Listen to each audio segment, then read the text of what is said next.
যার নাকের মধ্যে অনেক বড় একটা মাংস ছিল এবং এটা বৃদ্ধি পাওয়ার কারণে কিন্তু ভাইয়ের হাতটা কিন্তু ডান দিকে অনেকটা অংশে কিন্তু বাঁকা হয়ে একবার চলে আসছিল।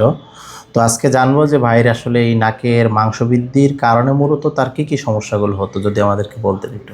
মাথা ব্যথা করতো, ঘাড়ের পিছনে এই সাইড ব্যথা করতো, মেজাজ খিটখিটে থাকতো সারাদিন। আর মাথা ব্যথা তো প্রচুর করতো, নিঃশ্বাস নিতে পারতাম না, এক নাক বন্ধ থাকতো, এক নাক খোলা থাকতো। আচ্ছা আচ্ছা।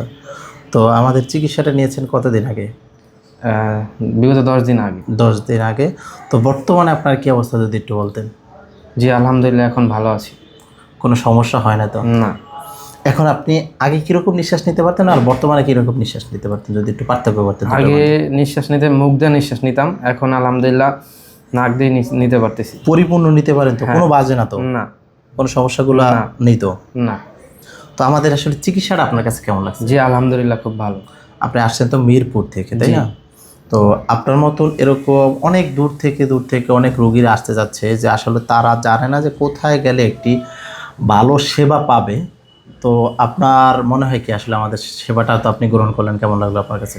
জি আলহামদুলিল্লাহ, খুব ভালো। আর যারা আসতে চায় আমি মনে করবো আপনাদের কাছে আসলে পরিপূর্ণ সেবাটা পাবে আর কি, ইনশাআল্লাহ ইনশাআল্লাহ। তো আপনি তো দেখলেন নিজে আপনার সন্তানের চিকিৎসা দিলাম, হ্যাঁ, কিরকম অবস্থা ছিল আর বর্তমানে কি অবস্থা, আপনার কাছে কেমন লাগলো? আমার কাছে খুব ভালো লাগছে, কোনো সমস্যা নেই তো? কোনো সমস্যা নেই। আচ্ছা, ইনশাআল্লাহ। তো একজন মা তার ছেলেকে চিকিৎসা দিয়েছি, এটা কিন্তু সে নিজের চোখে সচক্ষে সামনে বসেই দেখছিল।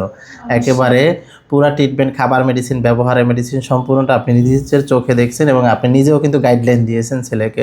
তো আলহামদুলিল্লাহ সব কিছু ঠিকঠাক ছিল তো? ঠিক আছে স্যার, ইনশাআল্লাহ। তো আপনারা যারা নাকের মাংস বৃদ্ধি, পলিপাসের সমস্যা জর্জরিত আছেন, তারা কিন্তু আমাদের সাথে যোগাযোগ করতে পারেন। আমাদের এখানে আসলে একটা ভালো সার্ভিস ইনশাআল্লাহ পাবেন।